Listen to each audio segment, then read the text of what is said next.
see if there's any other interesting. Oh, on a side note, so for instance, some of you may have heard of profiling. Like in the old days, we would rail against organisations like Tesco's. These are some profiles of persons. Now you have Facebook, for instance, which actually isn't really interested in individuals. The debate is always skewed in that direction, individual privacy and rights. But of course, Facebook isn't really interested in you and what music you like. It's interested in observing the organisation between people and using that information to subvert collectivity. This status project is the reverse. It's about observing the system, the mechanisms, the instruments of power, and enabling you to modify yourself in that environment. One of these portraits, these are portraits of persons, kind of networks. One of these is synthetic. I made them. Anyone hazard a guess at the synthetic person? They have been sold. I sold that person last year.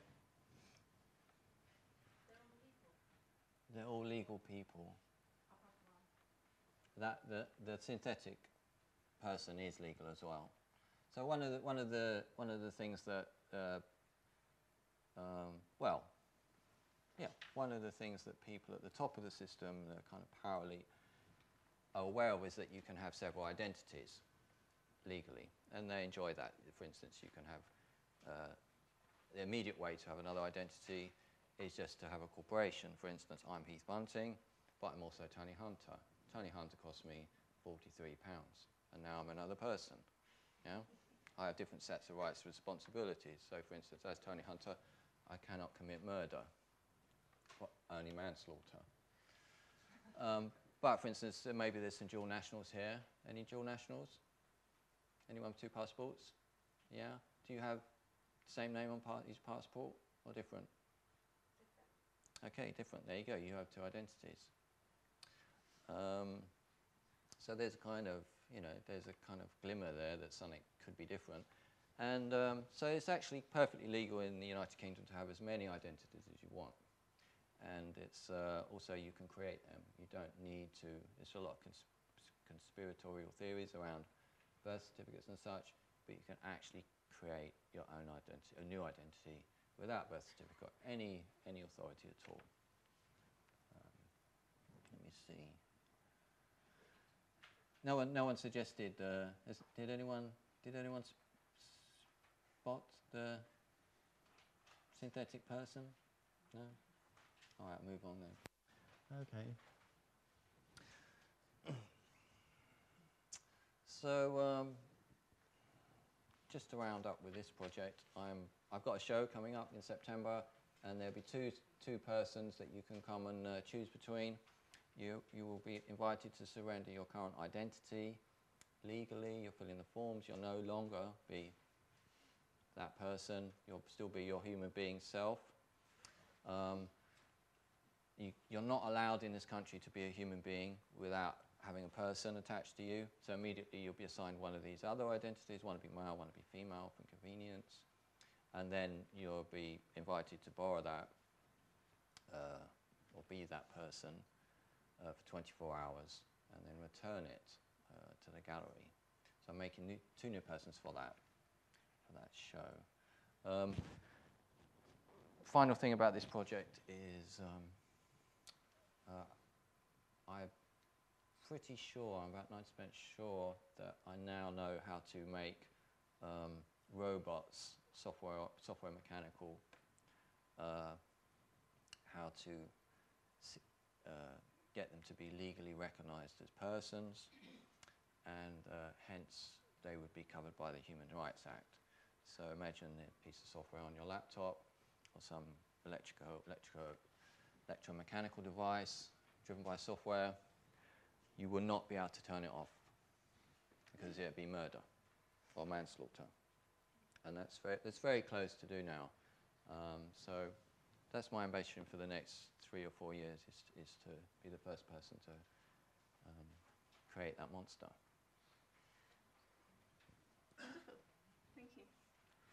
Can we thank Heath for his presentation?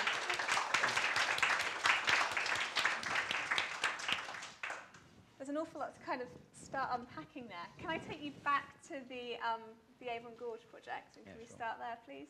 Can you show some pictures so we can, is that all right? Yeah, sure. Are you all right to manipulate the internet back to that point? Yeah.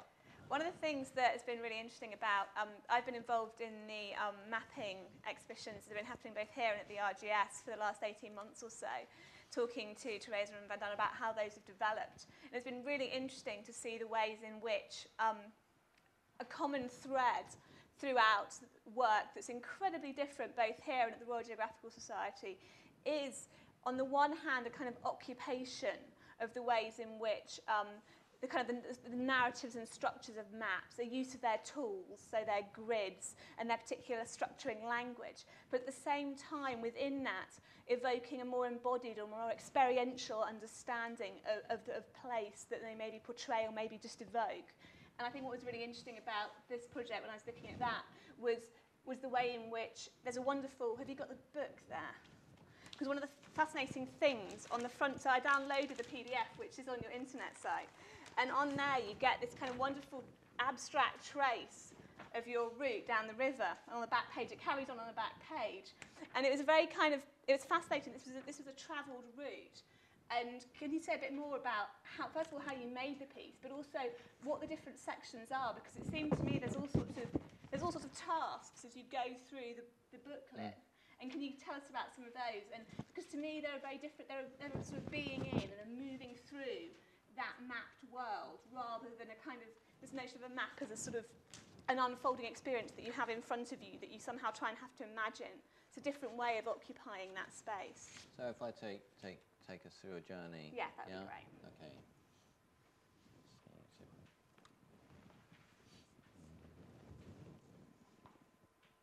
I thought it was fascinating because there's not really a sense in the book of how you actually made it. So it was really interesting to see that there were these that you actually used these maps, and that your experiences were kind of trained by currents and by the weather, as well as the sort of the wonderful description you have of launched in a canoe from the muddy bank is great. Well, this project was made over a period of, I guess, 3 years at least. And so we actually got a canoe to explore the underground waterways of Bristol, which we have never done. So we fully intended to do that, obviously, by buying the canoe. And then you kind of get blown aside. And so we were in training around the docks, and then we were like, oh, look, there's a lock. It's a ship lock. I wonder if they'll let us in. And then, oh, where's it go? It goes to Avon Gorge. Let's maybe go out there.